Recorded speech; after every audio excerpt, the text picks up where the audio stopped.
Okay, so we're here at 1033 Keeble Court. If you're watching this, hopefully you work with Allstate. We appreciate your time taking a look at this. This is a roof. The customer's name's Janet. This is a roof that Janet claimed for wind damage. As you guys can probably see, I haven't chalked the roof today, but there's a bunch of wind-creased shingles here, all over here. There's a couple blown off shingles down this way. This is just one of the slopes, but there's wind damage present on every slope on this roof. So what we're going to do today is attempt to repair this shingle here. The reason we're doing that is Allstate. So far you guys have written a scope for repairs. So basically that's all we can do right now are repairs. I don't think this shingle is going to withstand the forces of a repair, to be completely honest with you.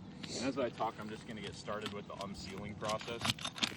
But I don't think the shingle is going to withstand the forces of this repair, because this is an over 20-year-old 3-tab shingle.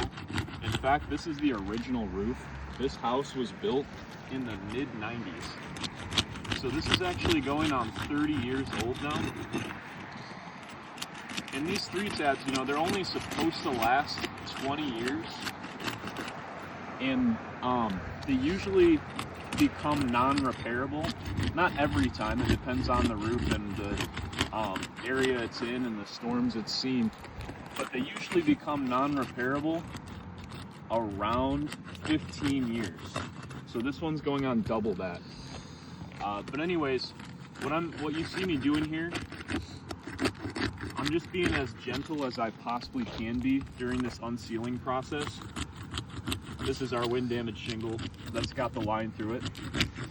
And these hashes are all the shingles that we have to, or all the tabs rather, that we have to unseal in order to get this shingle out. But the reason why I'm going so slow here and taking so much time and being so cautious is I want to give this shingle every benefit of the doubt. I want you guys to see the best case scenario repair here. The average roofer, you know, if this customer were to just kind of call a roofer out to do these repairs, they're not going to get nearly this level of care. And what I'm doing here is taking out the nails, but they're not nearly going to get this level of care because, you know, the roofer has to come out. They'd be getting paid a very small amount of money, and they're having to do, you know, I'm not sure exactly the amount of repairs you guys wrote for. I want to say maybe like, I think it was like 22 shingles and then all the vents to get replaced. So that's a lot of work, and they're not getting paid much to do it.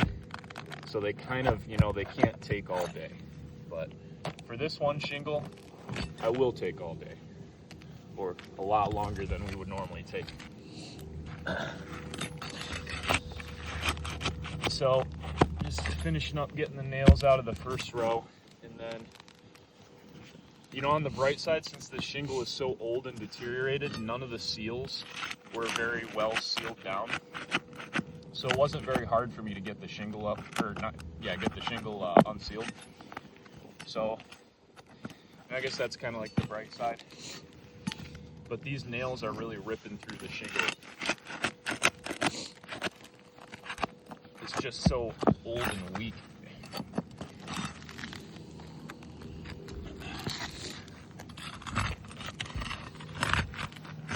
Have to be careful with this one. There we go.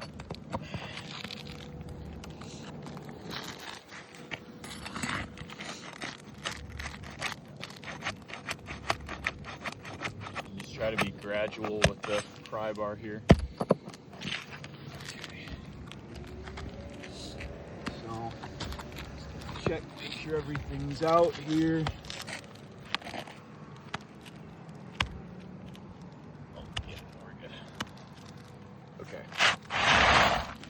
All right, so we have our old shingle out. And again, the point of this repair, it's basically like we're doing a test, guys, to see if this can get repaired. Ooh, uh-oh. I'm just now realizing something. So this shingle here, guys, This is a metric shingle. So these 3-tab shingles are largely discontinued. I'm surprised I didn't even realize that, because every 3-tab, you know, that I work on is usually just the standard. But this being a metric shingle, you see this space here. So this is a completely different size. They do not manufacture these anymore, to my knowledge. I don't want to say, you know, I'm not ITEL, so I don't know 100% with 100% certainty, but I could almost guarantee you that even if they did still manufacture 1 or 2 metric shingles somewhere, they're definitely not going to make it in this exact color. So that's going to be a whole nother issue. That's not what we're out here to show. So I'm going to continue with the video, but the point is, you know, this is not a proper repair now. I would have to go and find a different shingle. So I will do that, but you know, today we're just going to finish the nailing process so that you guys can see kind of how that would work and what would happen. So we've got some fresh nails here, and what we'll start with is the nail on this side. And I just want you guys to see, I have to put this nail in directly into the sealant strip. It cannot go in on an angle, so I cannot hammer it like this. It has to go straight in. I have to lift this tab up a decent amount in order to do that. And technically, if this were the right kind of shingle, I'd be nailing it over here and this whole tab would come up. So if anything, this repair would actually be more stressful if we had the right kind of nail, or right kind of shingle, excuse me.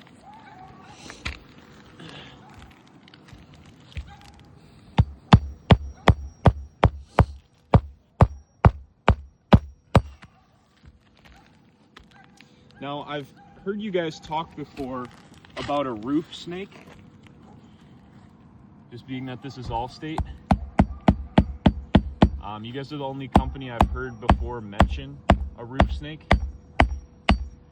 Roof snakes are not going to help in this case. Basically, I've made videos for you guys before using a roof snake.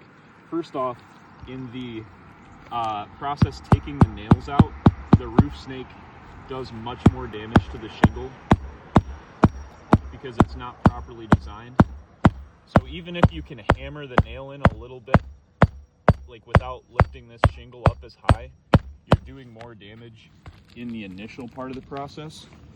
And what I've found every time I've used a roof snake, and the only time I've ever used one, is for you guys, because you're the only ones who bring it up, and you know, it's kind of known in the roofing industry as an inferior tool. But I understand, you know, you guys have to bring up what you can. But basically, it never works because we have to put so much force when you're hammering on the end of that roof snake. You have to put so much more force through the hammer that you end up just having the shingle lifted for a lot longer of a time. So it's like maybe you're lifting it to a slightly lower angle, but it's lifted for such a longer period of time that it's a complete wash at best compared to just traditional hammer and nailing everything in.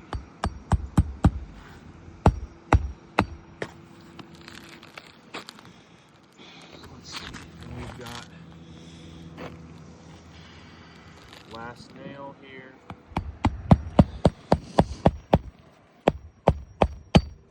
Okay, we should be good. We're just going to get our area cleaned up and then take a look at the results.